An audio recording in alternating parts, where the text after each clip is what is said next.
देखिए हर खबर यहीं पर। सब्सक्राइब कीजिए TV9 भारतवर्ष।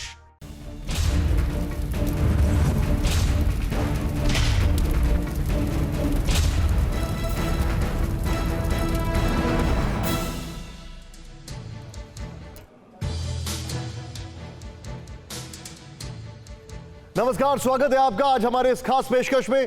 अब इसका नाम बदल गया है क्योंकि हमने देखा कि यहां पर फुल एंड फाइनल ही होता है, यानी या तो इस तरफ या उस तरफ, बीच की बात नहीं होती। फुल एंड फाइनल हमारे इस खास पेशकश में आपका स्वागत है। पहले हम इसको बड़ी बहस कर रहे थे, अब इसका नाम है फुल एंड फाइनल। लेकिन आज पूरा देश बात कर रहा है मजदूरों की, आज पूरा देश बात कर रहा है किस तरीके से हालात जो है बदलते जा रहे हैं और लॉकडाउन का उल्लंघन हो रहा है। तो आपके मन में सवाल आ रहा होगा कि ये पाकिस्तान का विषय कहां से आया। सरहद पर जो हमारे फौजी हैं वो अभी किसके बारे में सोच रहे हैं? उनके सामने दोनों चुनौतियां हैं, एक कोरोना और दूसरा पाकिस्तान। हमारे सामने भी दो चुनौतियां हैं, एक कोरोना जो कि दिन भर हम आपको दिखा रहे हैं, और दूसरा कोरोना से जुड़ी हुई पाकिस्तान की ऊल जलूल हरकतें। सच मानिए, पाकिस्तान को देखकर तरस आता है। खुद पाकिस्तान कोरोना से लड़ नहीं पा रहा है, लेकिन इस विपत्ति के समय में उसे कश्मीर की याद सता रही है। इसके पीछे क्या इमरान खान का डर है? ब्रेकिंग न्यूज सबसे पहले आपकी स्क्रीन पर। सबसे पहले सबसे बड़ी खबर इस वक्त आपको दिखा दें। बड़ी खबर यह है कि इमरान खान ने अपने ट्वीट में भारत के खिलाफ फिर से जहर उगला है। कश्मीर को लेकर इमरान खान ने फिर से कई झूठ बोले हैं।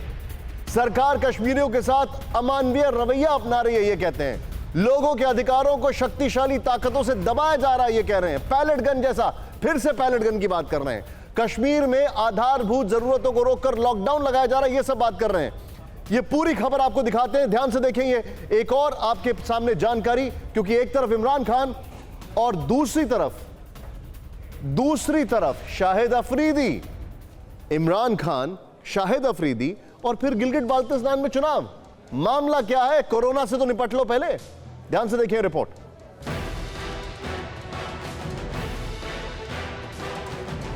पाकिस्तान में कोरोना से त्राहिमाम मचा है। 42,000 से ज्यादा मरीज, 900 से ज्यादा मौत। इमरान खान के ऑफिस में भी कोरोना, लेकिन इमरान को इसकी फिक्र नहीं है। इमरान को कश्मीर की ज्यादा फिक्र हो रही है, क्योंकि इसमें उनके साजिश छुपी है। एक के बाद एक की अपने 3 ट्वीट्स में इमरान कश्मीर का रोना रो रहे हैं। उनके निशाने पर मोदी सरकार है और कश्मीरियों को लेकर भड़काऊ बयानबाजी। इमरान की तरह उनकी राह पर चल रहे पूर्व क्रिकेटर शाहिद आफरीदी भी पीओके और कश्मीर का राग अलाप रहे हैं। दरअसल इसके पीछे इमरान एंड कंपनी के दिल में पीओके छिन जाने का डर है। इसी डर से पाकिस्तान के राष्ट्रपति आरिफ अलवी ने गिलगिट बाल्टिस्तान में चुनाव कराने का आदेश दिया है। मतलब जो पाकिस्तान कश्मीरियों को लेकर बड़ी बड़ी बातें करता है, उसके देश में अल्पसंख्यकों का क्या हाल है, ये किसी से छुपा नहीं है। रोजाना वहां माइनॉरिटीज पर जुल्म की इंतहा हो रही है, लेकिन इमरान आंखें मूंदे बैठे हैं। Bureau report, TV9 Bharatvarsh. सीधे चलते हैं आपको हमारी स्क्रीन पर जो हमारे खास मेहमान है। जरा ध्यान से देखिए, क्योंकि अगला 1 घंटा मुझे आपसे चाहिए। यह बहुत बड़ा विषय है, ऊल जलूल बयानों को समझना की जरूरत है, लेकिन इसमें सच क्या है। यहां पर हमारे सामने आपकी स्क्रीन पर सबसे पहले आप जिनको देख रहे हैं, देखें मेरे सामने यहां पर दिखाई दे रहे हैं general GD Bakshi, major general retired GD Bakshi. Sir आपका स्वागत है। मेजर जनरल के सिन्हा, आपका भी स्वागत है सर। मेरे साथ अभी स्क्रीन पर आपको दिखाई दे रहे हैं former deputy CM of Jammu and Kashmir Kavindra Gupta ji, sir आपका स्वागत है। मेरे साथ स्क्रीन पर पिनाक रंजन चक्रवर्ती, फॉर्मर डिप्लोमैट, पाकिस्तान पे बहुत अच्छी पकड़ है, आपका स्वागत है। फकर यूसुफजई साहब पाकिस्तान के जर्नलिस्ट हैं, आपका स्वागत है फकर साहब। मोहम्मद नवेद चौधरी पीपीपी पाकिस्तान से हमारे साथ हैं, आपका स्वागत है। कोशिश करेंगे सर हम सभी लोग फैक्ट्स पर बात करें, एक दूसरे का मान सम्मान रखते हुए हम फैक्ट्स पर स्ट्रिक करेंगे, कोशिश करेंगे। मैं चाहता हूं कि आज हम सिर्फ फैक्ट्स की बात करें। मेरा पहला सवाल यहां पर अपनी स्क्रीन पर देखें, हम 4 सवाल पूछ रहे हैं, ध्यान से देखें। पहला सवाल, कोरोना काल में कश्मीर का राग अलाप कर क्या इमरान ध्यान भटकाने की कोशिश कर रहे हैं? इस सवाल को समझें, क्योंकि जो फैक्ट्स हैं वो हैरान करने वाले हैं। क्या शाहिद अफरीदी भारत को गाली देकर राजनीति में कदम रखना चाहते हैं? यह दूसरा बयान है। एक और क्रिकेटर राजनीति में, गिलगिट बाल्टिस्तान में चुनाव कराना क्या अनुच्छेद 370 हटाने की बौखलाहट का जवाब है सीधे तौर पर। और 4 सवाल, पाकिस्तान में हिंदू और दूसरे अल्पसंख्यकों पर हो रही ज्यादती का अंत कब होगा? ये 4 बड़े सवाल हैं। शुरुआत हम अपने दर्शकों को बता दें, हम इन चारों सवालों पे सारे गेस्ट का रिएक्शन लेंगे और मैं चाहूंगा कि आप सभी लोग थोड़ा संक्षेप रखें क्योंकि ये चारों सवाल हैं और उसके बाद हम काउंटर आप लोगों से एक दूसरे से लेंगे। जीडी बख्शी साहब, इमरान खान क्या पाकिस्तान में जो हालात है कोरोना को लेकर उसके चलते सीधे कश्मीर पे टारगेट इसलिए कर रहे हैं क्योंकि ध्यान भटकाना चाहते हैं? देखिए, दो देश हैं जो कि कोरोना के टाइम में बहुत मिलिटरीली एग्रेसिव हो रहे हैं। एक है चीन, साउथ चाइना सी, ईस्ट चाइना सी, ताइवान। दूसरा है पाकिस्तान, बिल्कुल ही वो अप द एंटी कर रहा है। 1200 सीज फायर वायलेशंस हो चुकी हैं, इन्फिल्ट्रेशन के अटेम्प्ट्स बढ़ा दिए गए हैं। पिछले महीने में 18 सिक्योरिटी फोर्सेस के जवान शहीद हुए। इतने दर्जे के अटैक्स वहां पे बढ़ गए हैं, दर्जे हरारत बढ़ाने की कोशिश कर रहा है, जबकि पाकिस्तान को पूरी तरह से अभी मशरूफ होना चाहिए था कोरोना में अपने लोगों को बचाने का। लेकिन अपने लोगों को बचाना तो दरकिनार, उसने वुहान से लोग निकालने से साफ इनकार कर दिया। ईरान ने जबरदस्ती भेजे तो इनको एक्सेप्ट करने पड़े अपने लोग ईरान से, नहीं तो ये कहीं ले नहीं रहे थे कि जहां है वहीं मरो। और ये ना मस्जिदों में मीटिंग्स बंद कर रहे हैं, बड़ी बड़ी ये जैशे मोहम्मद की ये जो है क्राउड फंडिंग वहाँ पे हो रही है। तो इसके चलते पाकिस्तान मोस्ट नॉन सीरियस है कोरोना को लेकर, और जैसे कोरोना की महामारी बाइट कर रही है वो ध्यान बटाने के लिए कश्मीर के तरफ जाने के लिए थोड़ी सी आपका पॉइंट थोड़ी सी मैं आगे लेके जाऊंगा। चाइना से, हाँ, आपने पॉइंट रखा जो शय मिली है। लेकिन बख्शी साहब एक सेकंड, बहुत संक्षेप में थोड़ा सा प्लीज आगे आके रहिएगा सर, आपका फ्रेम थोड़ा खराब हो रहा है। बख्शी साहब, चाइना भी क्या पाकिस्तान की इसमें मदद नहीं कर पा रहा है, ये साफ हो गया है? देखिए, चाइना जो है पाकिस्तान की मदद केवल बातों से करेगा, जैसे कि उनने 1971 में मदद नहीं करी थी। लड़ाई करने का सवाल हमें नहीं दिख रहा। हाँ, धक्का मुक्की बॉर्डर पे हो सकती है, चाइना बॉर्डर पे एक्सरसाइजेस कर सकता है, ये सब होगा, काफी सांकेतिक होगा, क्योंकि चाइना अपने उसकी जो आर्म्ड फोर्सेस हैं पूरी तरह से ईस्ट चाइना सी, साउथ चाइना सी, ताइवान में लिप्त हैं। चाइना ताइवान के बरखिलाफ एक बड़ी एक्सरसाइज अगस्त में करने वाला है। सर, मैं आपको रोकूंगा यहां पर। मेरा सवाल यह था कि क्या चाइना कोरोना के खिलाफ जो पाकिस्तान की लड़ाई है उसमें मदद नहीं कर पा रहा, उस पाकिस्तान ने जिसने शो ऑफ सॉलिडेरिटी दिखाते हुए अपने लोगों को वापस चाइना से नहीं बुलाया था। बख्शी साहब, आप थोड़ा सा आगे पोस्चर रखिएगा, आपका फ्रेम खराब हो रहा है। जल सेना, आपका रिएक्शन, क्या इमरान खान अटेंशन डाइवर्ट करने के लिए कश्मीर कश्मीर कह रहे हैं? निशांत जी, देखिए, इसको आप ये इस तरह से न लें कि वो अटेंशन डाइवर्ट करना चाहते हैं। देखिए, आज का जो माहौल है, खास करके वैश्विक का परिप्रेक्ष्य में देखें, खास करके चाइना को मदद करना चाहते हैं। देखिए, वो इमरान खान तो ये कहा जाता है कि एक कॉलोनी की तरह अपने को पूरे की पूरी चाइना के गिरफ्त में बेच दी है। देखिए, कल ही एक बहुत बड़ा एग्रीमेंट हुआ है चाइना और पाकिस्तान के बीच में। आप पूछ रहे थे कि क्या कर रहा है। देखिए, आप दिमार बासा डैम है गिलगित बाल्टिस्तान में, और ये इंडस के ऊपर में है, और चाइना ने एक जॉइंट उनकी ये हुई है एग्रीमेंट, जिसके अंदर भी ये डैम का निर्माण चाइना करना शुरू कर दिया है। तो ये एब्सोल्युटली भारत ने इसका बहुत जोर शोर से इसकी अगेंस्ट में आए हैं, क्योंकि ये अगेन हम पीओके के अंदर में गिलगित बाल्टिस्तान में एनी एस्टेट की कार्रवाइयाँ हमारे को उकसाने की कार्रवाई नहीं है, ये डायरेक्ट हमारे, क्योंकि ये हमारा इलाका है, तो वो आपको एक मैसेजिंग नहीं, एक ओपन चैलेंज दे रहा है। आप देखिए, इसके अलावा आपको पता होगा मालदीव के अंदर में एक आर्टिफिशियल आइलैंड बना रहा है, पहली बार साउथ चाइना सी के बाद। वो उसका निर्माण काम 15 दिन पहले शुरू हुआ। सिन्हा साहब, मुझे एक चीज मैं बहुत संक्षेप में आपसे जानूंगा, क्या आपको ऐसा लगता है कि इमरान खान अभी अपनी कोरोना क्राइसिस जो है उसको हैंडल नहीं कर पा रहे, इसलिए वो अपनी जो आवाम है उसका अटेंशन डाइवर्ट करने और खासकर पाकिस्तान की जो मिलिट्री है उसकी गुड बुक्स में आने के लिए कश्मीर अलाप रहे? एब्सोल्युटली सही, आपने एब्सोल्युटली जो आप कहते हैं ना नेल के ऊपर में हैमर मारा है। देखिए, वो अपने घर को कोई मतलब ही नहीं, संभाल नहीं पाएंगे। जिस तरह से कोरोना का विस्तार हुआ है, 9,000 डेथ अभी आपका रिपोर्ट आ रही थी, और देखिए भारत कहां 3,000 के ऊपर में, आबादी देखिए कितनी, और आने वाले समय में देखेंगे ये जो महीना, ठीक है, पॉइंट नोटेड सिन्हा साहब, रमजान का महीना, पॉइंट नोटेड। यानी कि अभी तक 2 टेकअवेज आए हैं। पहला, जीडी बख्शी साहब का यह कहना है कि चाइना कोरोना से लड़ने में पाकिस्तान की कोई मदद नहीं कर रहा है, लेकिन चाइना की शय है भारत को पोक करने के लिए पाकिस्तान के पास, नंबर 1। नंबर 2, अपनी मिलिट्री को प्लीज करने के लिए इमरान खान जो कि फेलियर रहे हैं अभी तक, वो जानबूझकर ऐसे काम कर रहे हैं, यह कहना है जनरल सिन्हा का।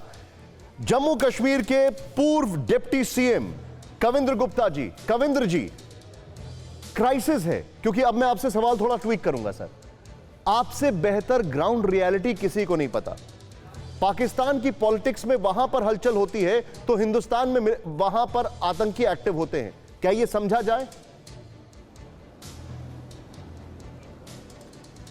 देखिए, जहाँ तक इमरान खान का सवाल है, पाकिस्तान में आज तक जो भी सरकारें आई, नंबर 1, या तो वो आर्मी के प्रेशर में रहती हैं या आईएसआई के प्रेशर में रहती हैं, और कोई इनको पता नहीं रहता कि हमारा भविष्य क्या है, किसको किस वक्त फांसी लगा देंगे, ये भी उनको जानकारी नहीं रहती जी। पाकिस्तान ये केवल माउथ पीस हैं उन ऑर्गेनाइजेशंस के।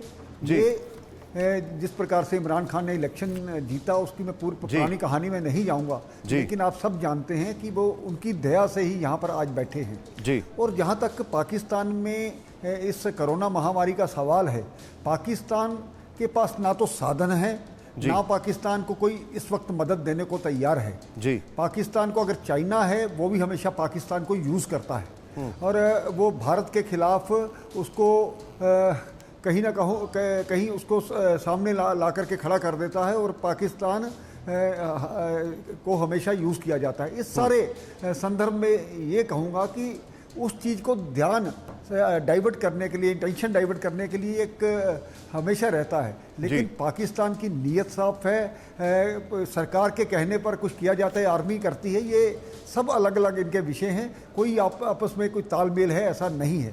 तो इस सारे संदर्भ में आज अभी मुझे एक चीज समझाइए सर, आपसे मैं आपसे बहुत संक्षेप में एक चीज जानना चाहूंगा। कविंद्र जी, मैं आपको रोक रहा हूं। अगर ग्राउंड रियलिटीज की बात की जाए तो हमने देखा सीजफायर वायलेशन इस साल बढ़ गया है कोरोना के साथ साथ, नंबर 1। नंबर 2 जो चीज मैं देख रहा हूं वो है कि हमें लग रहा था कि आतंकियों का जो नेटवर्क है वो कमजोर होगा, लेकिन वहां पर अलग अलग ग्रुप्स बनके आतंकी का नेटवर्क वहां पर दिखाई दे रहा है। इसके पीछे की वजह आप क्या देख रहे हैं? देखिए, इसमें अभी भी पाकिस्तान की तरफ से इन्फिल्ट्रेशन जारी है। जब तक कश्मीर में अभी भी ऐसे लोग हैं जो उनको पनाह देते हैं। लोकल जो मिलिटेंसी जो वो भी यहाँ पर कहीं ना कहीं चल रही है। इस सारे संदर्भ में आज भी सेना जिस परिप्रेक्ष्य में काम करती है, जिस तरीके से काम करती है, अभी उनको जो लोकल सपोर्ट मिलनी चाहिए वो अभी तक सपोर्ट नहीं है। वहाँ पर जो पिछले 70 सालों से उनके दिमागों में भरा गया, जिस प्रकार से उनको ढील दी गई, जिस प्रकार पत्थरबाजी या दूसरी चीज़ों को अलाउ किया गया, उनको बचाने वाले लोग सरकारों में बैठे रहे, उसी का परिणाम है कि इस प्रकार से।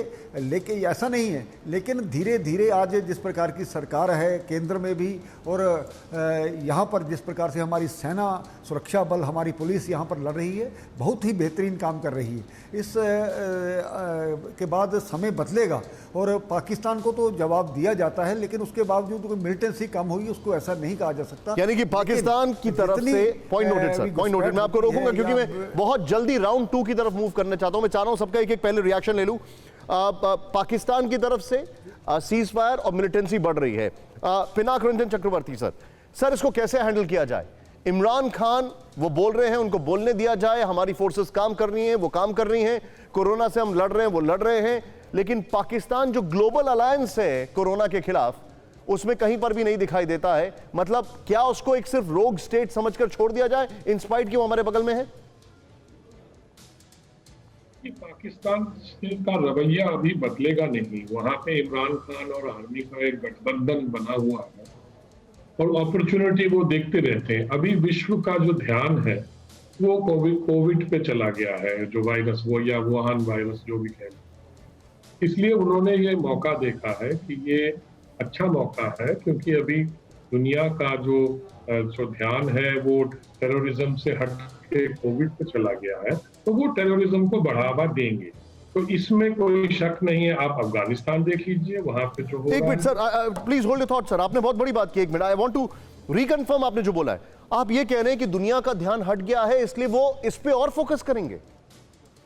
देखिए, मौके का फायदा उठा रहे हैं, क्योंकि देखिए FATF में वो ग्रे लिस्ट में है। अभी सब ध्यान किसी और चीज पे चला गया है। दुनिया के जितने भी बड़े देश हैं अब जूझ रहे हैं कोविड से, इसलिए अब अगर हम बोलेंगे terrorism, Pakistan is a terrorist state, अभी उनका ध्यान थोड़ा डाइल्यूटेड है वो। हाँ, ये मैं कहना चाहता हूँ। और FATF में भी बख्शी साहब, मैं आ रहा हूँ आपके पास। I will come to you Bakshi sir. हाँ, मुझे लगता है कि पाकिस्तान में जो पाकिस्तान को कश्मीर को लेके हमेशा ही उछल कूद मचाता रहता है, तो इसमें कोई बड़ी बात नहीं है। ये उनकी पॉलिटिक्स है या जो understood, point noted sir. I am sorry, अब मैं आपको थोड़ा सा बीच में रोक रहा हूँ। अब मैं जाऊंगा, हमारे साथ जो पाकिस्तान से मेहमान है मोहम्मद नवेद चौधरी, बड़े सीनियर पॉलिटिशियन हैं आप वहाँ के, और काफ़ी अच्छी राय भी रखते हैं कई सारी चीज़ों पर। PPV के नेता हैं। नवेद साहब, क्या कहा जाए? मैं ये जानना चाहता हूँ, इमरान खान का फेलियर लोकल एडमिनिस्ट्रेशन के लिहाज से, क्या वो एक डाइवर्जन टैक्टिक्स है कि आप जितना वहां पर मारेंगे उतने उनके स्टॉक्स यहां पर उठेंगे, जितनी वहां पर गाली बकेंगे उतने स्टॉक्स उठेंगे, क्योंकि कोविड को तो संभाल नहीं पाए वो? देखिए, जहाँ तक ताल्लुक है कोविड का, तो वो तो एक ऐसी एडमिट है जो पूरी दुनिया में है इस वक्त। इसलिए मैं समझता हूँ कि यहाँ पाकिस्तान के अंदर उसमें कुछ डिसहैंडलिंग जरूर हुई है। ये नहीं है कि बिल्कुल, क्योंकि हमारा उनसे इख्तलाफ है वफाकी हुकूमत से, उस लिहाज से कि यहाँ वो चीज़ें नहीं डिलीवर हो सकी जो हम एक्सपेक्ट कर रहे थे और जो पाकिस्तान पीपल्स पार्टी ने किया। लेकिन जहाँ तक ताल्लुक है कश्मीर इश्यूज के ऊपर और इंडिया के साथ ताल्लुकात का, तो देखें ये दोनों तरफ से ताली बजेगी, एक तरफ से नहीं। ये नहीं sir, I am sorry sir, एक मिनट, मैं वन बाय वन मैं आपसे ये जानना चाहता हूं। देखिए, मैंने दोनों सवाल को ज्वाइन किया, आप दोनों अलग अलग जवाब दे रहे हैं, मैं उसकी इज्जत करता हूं, लेकिन क्या आपको लगता है कि Imran Khan as a political leader, मैं अभी मिलिट्री की बात नहीं कर रहा हूं क्योंकि मेरे पास जो फैक्ट्स हैं वो बहुत हैरान करने वाले हैं, मेरे गेस्ट को प्लीज स्क्रीन पर दिखाएं, क्या Imran Khan as a leader fail कर गए कोविड को रोकने में, उसके काबू पाने में? मैं समझता हूँ कि उनकी और हमारी पॉलिसी में बहुत डिफरेंट नजर आ रहा है। हम समझ रहे हैं कि यहाँ जिस तरीके से चलना चाहिए था उस तरीके से वफाकी हुकूमत अपना वो रोल अदा नहीं कर सकी जो करना चाहिए था। लेकिन जहाँ तक ताल्लुक है उनकी मैनेजमेंट का ताल्लुक का, तो डिफरेंस ऑफ ओपिनियन तो आ सकता है, लेकिन कंसेंसस हम कोशिश करें कि उसको कंट्रोल किया जा सके।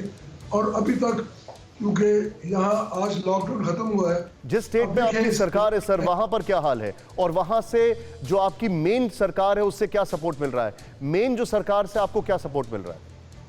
नेचुरली देखें, हमारे कुछ इख्तलाफात उनके साथ हैं इस पॉइंट पे, जो चल रहे हैं वो नजर आ रहे हैं इस वक्त, और वो ऑन रिकॉर्ड वैसे भी है। वो ये है कि वो हम समझते हैं कि उनकी पॉलिसी है वो जो रिलैक्स करने की, हम समझते हैं कि इसके ऊपर रिलैक्स करने की जरूरत नहीं है।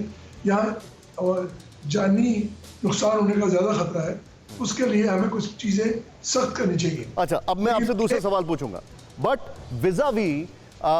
विजावी कोविड आपको लगता है ये अटेंशन डाइवर्ट करने का है? क्योंकि अभी आप अपने मुल्क के बारे में बात करें, आप कश्मीर क्या बात कर रहे हैं, आप वहां पर क्या पीओके का जिक्र कर रहे हैं, वहां पे शाहिद अफरीदी बोल रहे हैं, क्या मामला है?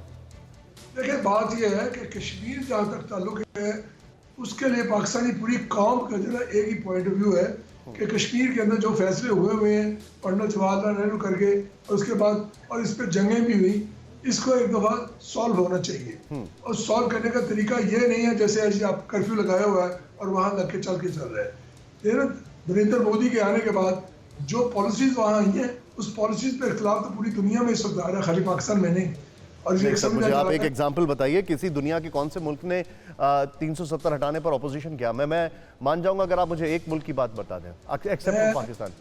देखिए, जब इंसानी हकूक की तमाम जो जितनी भी इस वक्त दुनिया में एजेंसीज हैं, जितनी भी NGOs हैं, जितनी भी ऐसी हैं, वो सब इंसानी हकूक के अलमदार तमाम ममालिक ये कह रहे हैं कि वहाँ कश्मीर में जुल्म हो रहा है। देखिए, मैं आपसे यही बात कर रहा हूँ ना, ये देखिए, क्योंकि आपने एक इंटरनेशनल इशू की बात की है, तो मैं आपसे उसमें इंटरनेशनल पर्सपेक्टिव मान रहा हूँ। तो दुनिया के किस मुल्क में इसको किसी मुल्क ने इसको क्रिटिसाइज नहीं किया है। It is absolutely as per the law. United nation के सेक्रेटरी जनरल का बयान आप खुद देख लें, वो आपको नजर आ जाएगा। क्या बयान था सर? नेशन जब ये बात कह रहे हैं कि वहां से हमें कंसर्न है, और कंसर्न का मतलब यही है कि वहां इंसानी हकूक की, उन्होंने कहा था कि उनको कंसर्न है कि वहां पर चीजें नॉर्मलाइज हों, लेकिन 370 हटाने का उन्होंने कुछ समर्थन, मतलब कुछ विरोध नहीं किया था। There is a difference.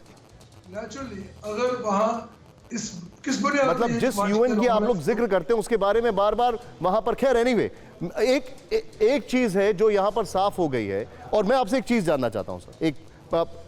अब शाहिद अफरीदी वहां का जिक्र कर रहे हैं, शाहिद अफरीदी बात कर रहे हैं, क्या लग रहा है आपको? What is happening? क्या ये पॉलिटिक्स में घुसना चाहते हैं? हालांकि शाहिद अफरीदी का कद इतना बड़ा नहीं है कि इस पैनल के लोग कमेंट करें, लेकिन एक थॉर्न इन द फ्लैश है। भारत उसको एक बड़ा क्रिकेटर मानता है, तो इसलिए पूछ रहा हूं, क्योंकि चाहे वो जनरल साहब हो या डिप्टी सीएम हो, शाहिद अफरीदी इन सबके सामने कुछ नहीं है, या पूर्व राजनायक हो, या फॉर दैट मैटर आप भी, शाहिद अफरीदी का कोई कद नहीं है। मैं फिर भी मैं पूछ रहा हूं as a point of reference.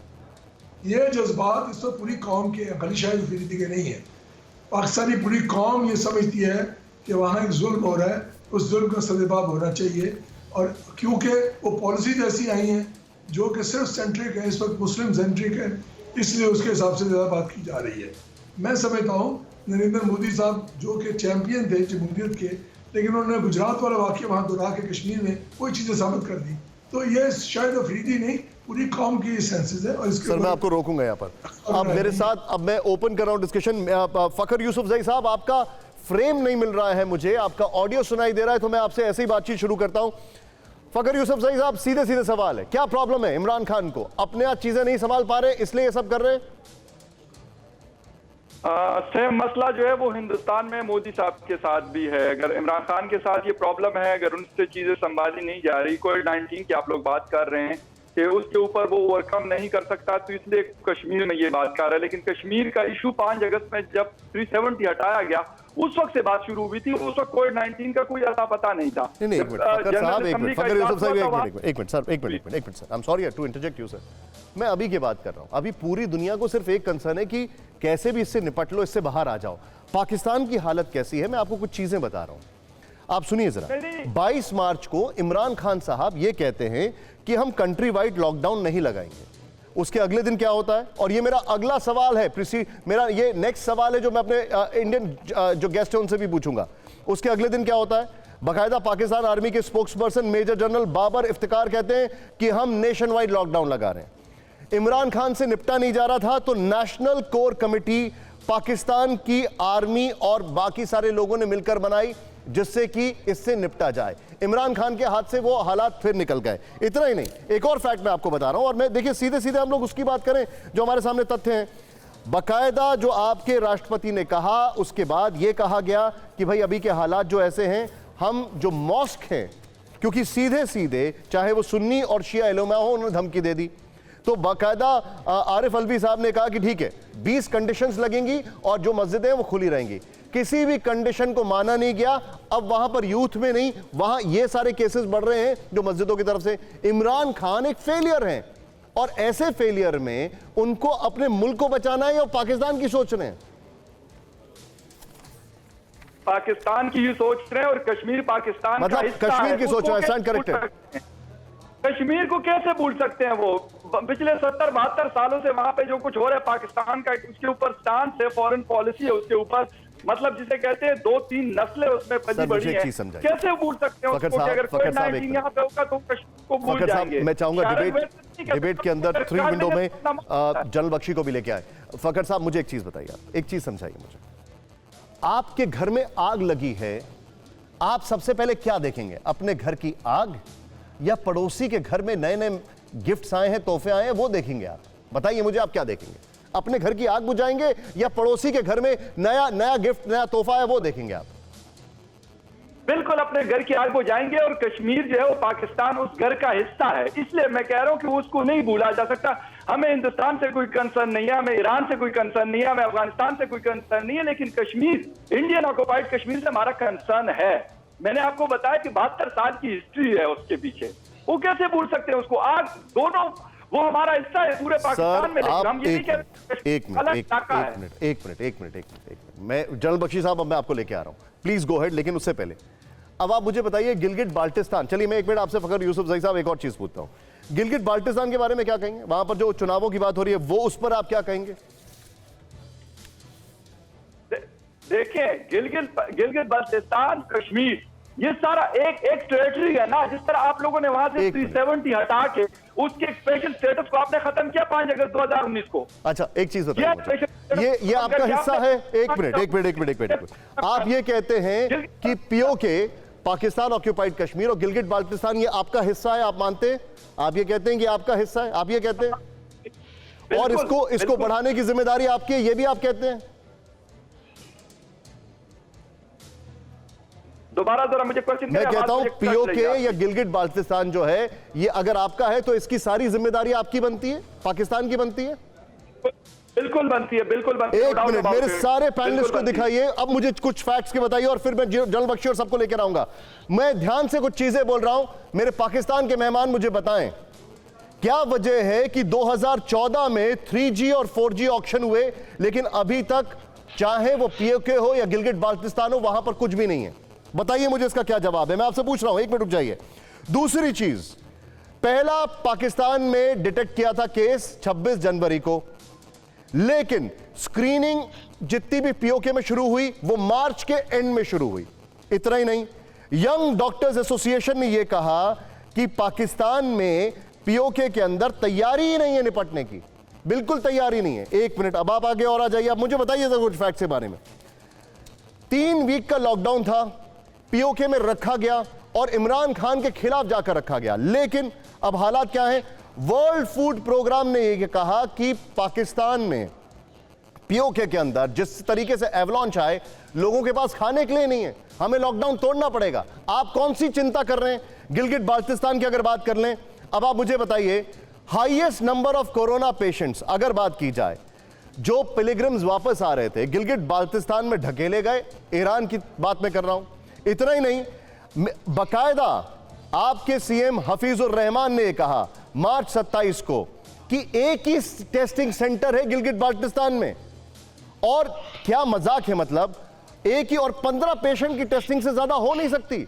मतलब जिसको आप अपना बताने की कोशिश कर रहे हैं उससे गैरों से भी बुरा बर्ताव कर रहे हैं। मैं और लंबी सूची बता दूंगा लेकिन बोलने मैं नहीं आऊं, आप आए। अब ये आप बताइए, ये सौतेला रवैया आपका, और बोलते हैं आपका अपना है। बताएं जरा मुझे पीओके और गिलगिट बाल्टिस्तान पे, और फिर मेरे सारे हिंदुस्तानी गेस्ट को लेकर आइएगा। बताइए फखर यूसुफजई साहब, बताइए।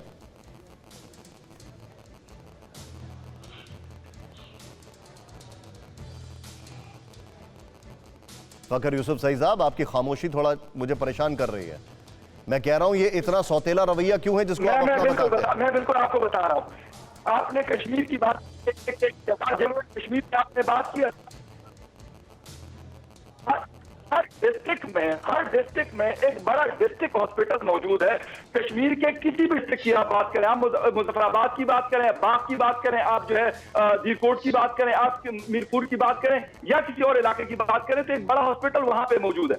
इसके बाद आते हैं गिलगित बल्तिस्तान की तरफ। गिलगित बल्तिस्तान में भी फैसिलिटीज है। मैं ये नहीं कहता कि 8 फैसिलिटीज है ना, मैं इसको बिल्कुल ये नहीं कहूंगा कि कोई मतलब अमेरिकन लेवल के या कोई ब्रिटिश लेवल के वहां की हेल्थ फैसिलिटीज मौजूद है, लेकिन जो पाकिस्तान में हेल्थ फैसिलिटीज मौजूद है according to Gilgit Baltistan and जो आजाद कश्मीर है वहां पर भी उस तरह की। अरे सर, आप मुझे इतना शर्मिंदा करते हैं, मुझे बड़ा दुख होता है। फखर यूसुफजई साहब, आप मेरे साथ पहली बार शो में आ रहे हैं, बड़ा दुख हो रहा है। 2015 का हेल्थ सेक्टर का एस्टीमेट गिलगित बाल्टिस्तान के लिए कहता है कि वहां पर सिर्फ 886 बेड हैं, 886, और वहां पर जो डॉक्टर की रेशो है वो 1:1354 है, और डॉक्टर पॉपुलेशन रेशो जो पंजाब में, क्योंकि मेरे साथ पीपीपी के एक हमारे खास मेहमान मौजूद है, दिखाइए जरा उनको, वहां पर है 1:2187। आप क्या मजाक कर रहे हैं सर? आप क्या मजाक कर रहे हैं? आप कैसी बात कर रहे हैं? मेरे को समझ में नहीं आ रहा आपका क्या हाल है। आप मतलब आप जिसको अपना बताने की कोशिश कर रहे हैं, सौतेलों से भी बुरा व्यवहार कर रहे हैं। जीडी बख्शी साहब, please comment in the debate sir. अच्छा, मैं जरा 2-3 पॉइंट्स बनाना चाहता हूं मुख्तलिफ। नंबर 1, पाकिस्तान में इमरान खान साहब सिलेक्टेड प्राइम मिनिस्टर हैं, इलेक्टेड नहीं है। उनकी खास नहीं चलती वो है जो फौज की। पाकिस्तान की फौज ने कोरोना का पूरा फायदा उठाने की सोच रखी है कि वो कश्मीर को डिस्टेबलाइज करें कोरोना की आड़ में। They couldn't give a dam how many people died of corona. ये भी सुन लीजिए, मैं बिल्कुल सहमत हूं एम्बेसडर साहब से। पाकिस्तान को अपॉर्चुनिटी मिली है कोरोना की आड़ में कश्मीर के मुद्दे को फिर से डिस्टेबलाइज करना, रीओपन करना। तभी देखिए पाकिस्तान को एक क्लियर लेसन दे दिया गया था सर्जिकल स्ट्राइक के बाद। 2-3 महीने चुप रहे, उसके बाद उन्होंने फिर चुलबुली शुरू की, फिर हमने एयर स्ट्राइक करी। कोई 1 साल चुप बैठे। 370 जब हटाया गया कुछ नहीं किया पाकिस्तान ने, क्योंकि उनको पता था कि पलटवार होगा। अब चीन से लगता है पाकिस्तान की फौज को कोई आश्वासन मिला है, हाँ करो, भारतवर्ष को तंग करो। वो चाहते हैं भारतवर्ष का सिर दबा रहे इस टाइम। खुद तो वो बिजी है साउथ चाइना, ईस्ट चाइना सी की तरफ। इसके लिए सर आपने बहुत बड़ी बात की। बख्शी साहब 1 मिनट, अपॉर्चुनिटी। बख्शी साहब मुझे एक चीज बताइए। बख्शी साहब आपने जियोपॉलिटिक्स और स्ट्रैटेजी दोनों मिक्स किया है। सारे पैनलिस्ट को दिखाइए, मैं एक एक करके सबके पास आऊंगा। बख्शी साहब ने एक बहुत बड़ा पॉइंट रखा है कि चीन, क्योंकि चीन के ऊपर अभी पूरी दुनिया की बंदूकें तनी हुई हैं in terms of attention, not in literal sense. तो चीन डिस्टेबलाइज करना चाहता है साउथ एशिया को और इसलिए पाकिस्तान का इस्तेमाल कर रहा है। और यह बहुत बड़ा स्टेटमेंट है, इसीलिए पाकिस्तान का इस्तेमाल कर रहा है, यानी कि एक एरो से 2 निशाने। जनरल सिन्हा आपका रिएक्शन इस पर? यह बहुत बड़ा स्टेटमेंट है। देखिए बहुत सही और सटीक स्टेटमेंट है। ये स्टेटमेंट नहीं है, ये पूरी की पूरी जियोस्टैटिकल एंड स्टैटिकल एनालिसिस है। आज के दिन में जो हम कह रहे हैं, जो सेकंड कोल्ड वॉर आप देखते हैं कोरोना, पोस्ट कोरोना के बाद ये जो शुरू हुई है और 2 खेमों में बढ़ती हुई दुनिया नजर आ रही है, उसके पीछे केवल चाइना, ऐसा लग रहा है चाइना को भी ये मंजूर है कि वो अलग थलग पड़ रहा है। आज के दिन में चाइना टोटल डिस्परेट है। आपको ये पता हो कि चाइना के ऊपर में इतनी बड़ी तलवार लटक रही है, वो बौखलाया हुआ ये जो चीजों को कर रहा है, वो जानता है कि वो कहीं खड़ा नहीं होता, उसका कोई मुकाबला नहीं है सामरिक दृष्टि से। देखिए चाइना भले ही बना ले इन चीजों को, साउथ चाइना सी में कर ले, इंडियन ओशन रीजन में कर ले, या वर्ल्ड के कहीं पर भी, वहां के खुद 3-4 जो मिलिट्री टॉप लीडर्स हैं, उनका कहना है कि सामरिक दृष्टि से वो कहीं नहीं खड़ा होता है। और सबसे बड़ा उसको अभी खतरा दिखता है फ्रंट लाइन में, तो वो उससे भारत से दिखता है। और भारत में डायरेक्टली नहीं आकर के आप देखिए, चाहे वो आप अरुणाचल प्रदेश में क्या हो रहा है, आप देखिए जो वो 5G का एवरेस्ट के ऊपर जो कार्रवाई कर रहा है। मैं 2 चीज गिनाया था जो कि गिलगित बाल्टिस्तान में शुरू किया है, आपके नीचे अंडर बेली में उसने शुरू किया है 15 दिन पहले आर्टिफिशियल। ये सब चीजें जो है, और जो खास करके Pakistan point noted sir, 1 second मैं आपको रोकूंगा एक मिनट। जनरल सेना आपने बात बोलिए जियोपॉलिटिक्स के लिहाज से। Pinak Ranjan Chakravarti ji, who can be better than you. और उसके बाद में हमारे साथ जो पाकिस्तान से वहां पे पॉलिटिकल पार्टी के लीडर है, मैं उनके पास आऊंगा। सर सॉरी आपको थोड़ा इंतजार करा रहा हूं, बट एक ओवरऑल पर्सपेक्टिव समझ लूं, फिर मैं आपका इस पे टेक भी लूंगा। पिनाक साहब, ये जो हो रहा है, क्या आपको लगता है कि ये चीन अपने बैकहैंड में क्या है वो दिखा नहीं रहा है और उसका इस्तेमाल पाकिस्तान के लिए कर रहा है? देखिए इसमें कोई शक नहीं है कि चाइना एक जियोपॉलिटिकल गेम खेल रहा है। आपने देखा नाकुला में जो हुआ और पैंगोंग लेक में जो हुआ, थोड़ा जो हाथापाई होता रहता है हमारे चीनी भाइयों के साथ और हमारे जो जाबाज सोल्जर्स हैं वहां पे। तो ये एक मैसेजिंग कर रहा है चाइना कि देखिए WHO का जब सेशन शुरू होगा, जहां 62 देशों ने रेजोल्यूशन टेबल कर दिया है, चाइना का उसमें नाम नहीं है, पर उसका क्लियर इंडिकेशन है कि इंडिपेंडेंट ट्रांसपेरेंट इंक्वायरी होना चाहिए कि कैसे हुआ और क्यों ये, और WHO को भी कटघरे में खड़ा कर रहे हैं, क्योंकि WHO ने टाइमलाइन की उसमें जिक्र है कि इस टाइमलाइन के अनुसार WHO को वार्निंग देना चाहिए था, क्यों नहीं दिया? क्योंकि वो जो टेड्रोस साहब हैं, जो DG हैं, वो चाइना में घूम रहे थे और शी जिनपिंग से मुलाकात हो रही थी। उन्होंने वापस आके 15 दिन बाद जो भी उन्होंने देना था, जो वार्निंग देना था, वो दिया। ये सारी चीजों पे जांच होने वाली है। पिनाक साहब, मैं आपको रोक रहा हूं, मेरे पास एक बड़ी खबर आ रही है, मैं उसको दिखाऊंगा। ब्रेकिंग न्यूज हमारी स्क्रीन पर दिखाएं तुरंत। इस वक्त एक ब्रेकिंग न्यूज मेरे सामने आ रही है, मेरे पीसीआर ने मुझे अलर्ट किया है और मैं सीधे इसके बाद पाकिस्तान से जो हमारे मेहमान हैं उनसे रिएक्शन लूंगा। पाकिस्तान में हिंदुओं पर भारी अत्याचार, सिंध प्रांत में हिंदुओं के घर जलाए गए। धर्म परिवर्तन के लिए हिंदू के बेटे का अपहरण। मुसलमान बनने पर ही बेटे को छोड़ने की धमकी। इमरान के गुरु तारिक जमील की लोगों की करतूत, यह इस वक्त की बड़ी खबर है। मैं पहले इस पर रिएक्शन लूंगा। मोहम्मद नवेद चौधरी साहब क्या कहेंगे सर इस पर? बहुत बड़ी खबर आ रही है ये हमारे सामने। देखिए, बात यह है जो भी आपने खबर सुनाई है वो अपनी जगह पे एक ऐसी बात है कि जिससे दोनों तरफ एक प्रोपोगेशन चल रही है इस पे ज्यादा। हाँ। मैं समझता हूँ इसके अंदर उलझने की बजाय हम उस टॉपिक पे आए जिस टॉपिक पे आप बात कर रहे हैं। नहीं सर एक सेकंड एक सेकंड, क्योंकि हम लोग बात सर देखिए आज हमारा ये भी एक विषय है, क्योंकि भारत में जब बात की जाती है माइनॉरिटीज की और विजावी और कंट्रीज की, तो यहां पर स्टेटस थोड़ा अलग है। वहां पर हम क्या देख रहे हैं, और मैं चाहूंगा मेरे साथ फ्रेम में दिखाएं सर को जरा। सर ये हो क्या रहा है? ये दिस इज शॉकिंग जो हमारे पास जानकारी आ रही है सर। देखिए, मैं समझता हूँ कि ऐसी बात नहीं है जिस बात की तरफ आपका इशारा चल रहा है कि यहाँ जोर दिया जा रहा है माइनॉरिटी को दबाया जाए। यहाँ सर मैं चाहूंगा कि आप मेरे साथ फ्रेम में रहें। मैं चाहूंगा इसको 3 विंडो में लाएं, मेरे साथ सर को फ्रेम में रखें और जरा वो बाइट सुनाएं। फ्रेम में रख के बाइट सुनाएं, जरा तुरंत सुनाएं जरा हमारी स्क्रीन पर जो अभी अभी जानकारी आ रही है। आप खुद सुनिए सर और मुझे बताइए, साक्ष्य को प्रमाण की जरूरत नहीं होती है। हाफिज खोसो, अरबाब खोसो, मुंशी गुलाम रसूल इन्हनि असां सां वाइल कयो आहिनि। असांजा घर ढाहे छॾिया, असांजे हक़ ते कब्जो करे वेठा आहिनि। जोरी असांजा घर भंजी तपड़ ॿाहिरि उछले छॾिया आहिनि। चए तव्हां मुस्लमान थियो तो तव्हांखे आऊं बनी ॾींदोसां, न त आऊं बनी कोन ॾींदा, कोन ॾिए छॾां। असीं मुस्लमान कोन थियूं। असांजे ॿिए पासे जी मदद कई आहिनि, ॿिए पासे जा माण्हू असांजी मदद। सर सुना आपने? ये मैं आपको बताना चाहूंगा भील ट्राइब है जो आपका मितियारी में है, हाला डिस्ट्रिक्ट है सिंध में। क्या कहेंगे आप इस पर? सीधे बोल रहे हैं सर।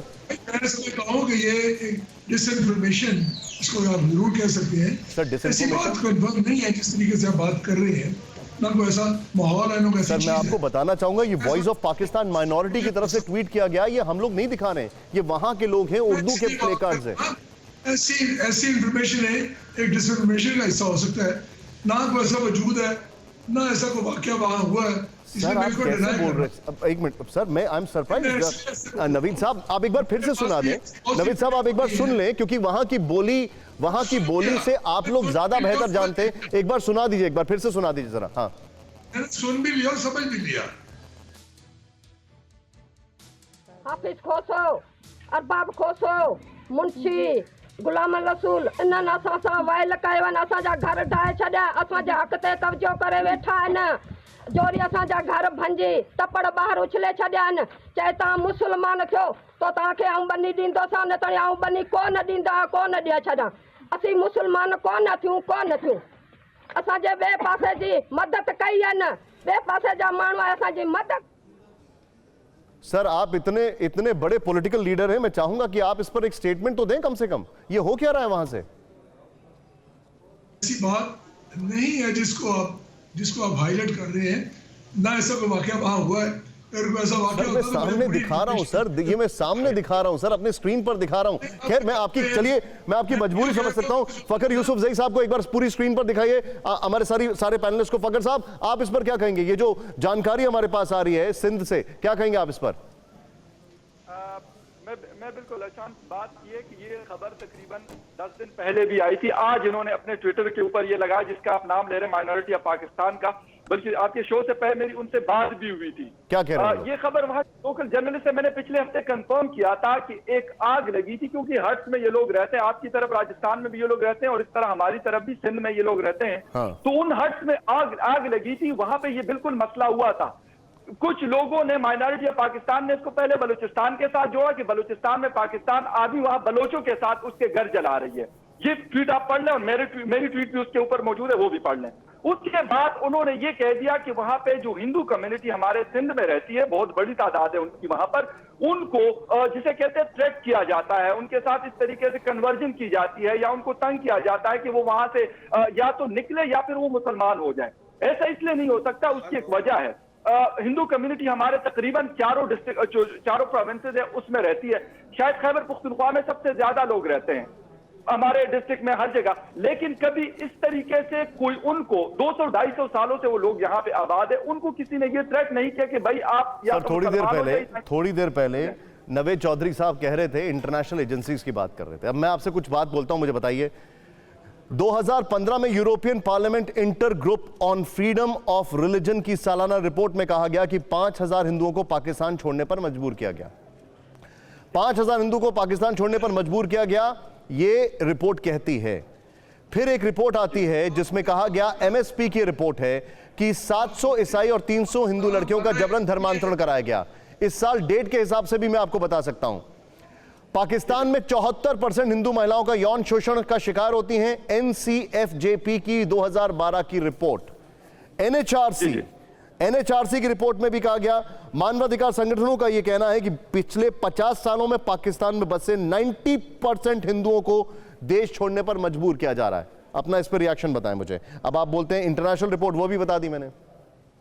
बिल्कुल मैं ऐसी इंटरनेशनल रिपोर्ट बिल्कुल अभी तो रिसेंट मेरे ख्याल अप्रैल 2020 में आपके फ्रीडम ऑफ रिलीजन के हवाले से यूएस की आई है, यूएस के कमीशन की आई है मेरे ख्याल। ये तो आप 2012 की और 2015 की बता रहे हैं, मैं आपको 2020 की बता रहा हूँ कि उसके अंदर हिंदुस्तान के बारे में क्या कहा गया। लेकिन अगर माइनॉरिटीज के साथ कुछ ज्यादती होती है तो बिल्कुल मैं उसको बिल्कुल डिफेंड नहीं करूंगा, क्योंकि I salute you. सर उसी राइट से उनके जिस तरह मेरे अगर उस I salute you. किसी भी रीजन में I salute you फकर यूसुफ ज़ई साहब, I salute you.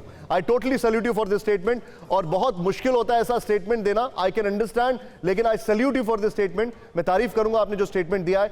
कविंद्र जी, आपका रिएक्शन, इस मुल्क में अगर हम सीए और अलग चीजों की जिक्र करते हैं तो उनको वहां पर दर्द होता है, लेकिन अब हमें समझ में आता है कि आखिर सीए वगैरह की जरूरत क्यों है। ये जो रिपोर्ट्स आ रही हैं, जो सामने तस्वीरें आ रही हैं, कविंद्र साहब आपका रिएक्शन इस पर।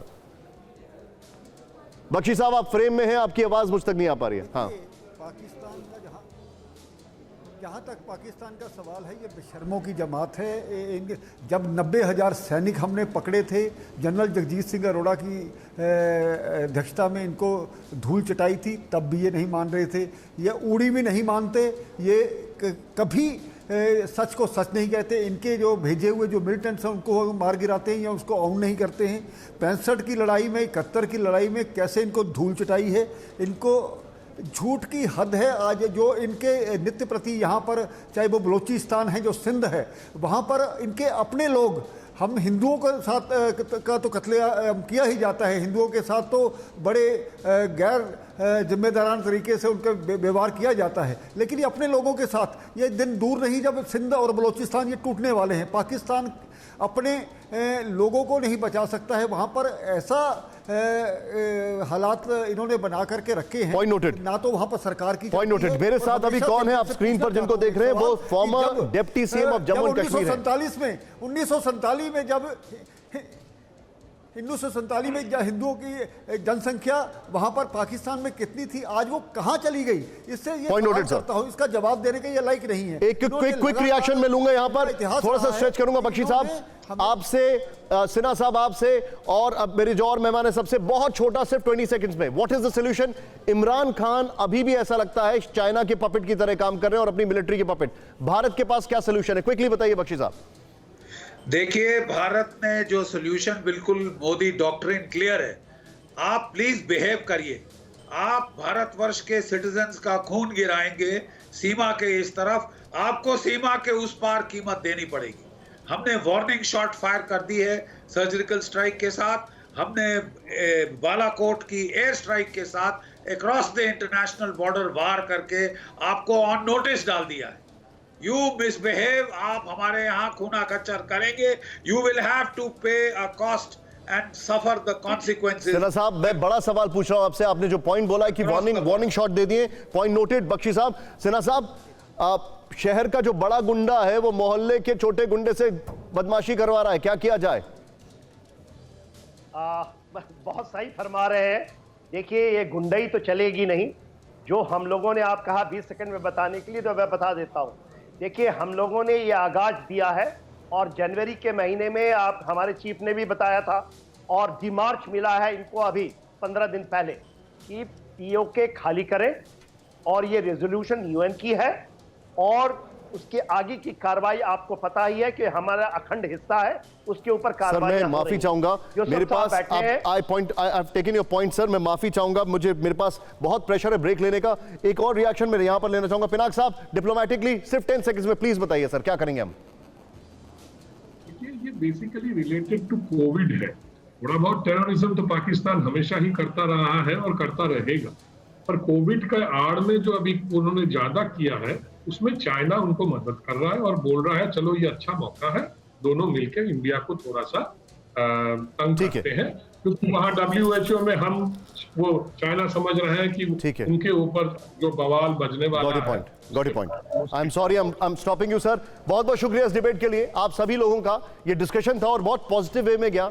आप सभी लोगों ने बहुत अच्छे पॉइंट ऑफ व्यू रखे, लेकिन आप एक अंदाजा लगाएं, उत्तर प्रदेश की आबादी से पाकिस्तान की आबादी मुश्किल से 1 या 1.5 करोड़ ज्यादा है। पाकिस्तान में 42,000 से ज्यादा केसेस हो चुके हैं कोरोना में। उत्तर प्रदेश में जो मेरे पास लास्ट आंकड़ा आया है करीब 4,500 के आसपास।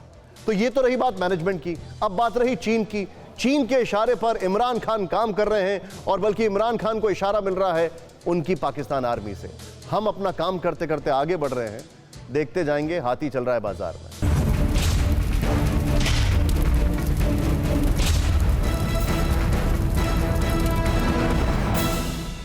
न्यूज़ टॉप 9 रोज सुबह 7 बजे और शाम 7 बजे सिर्फ TV9 भारतवर्ष पर।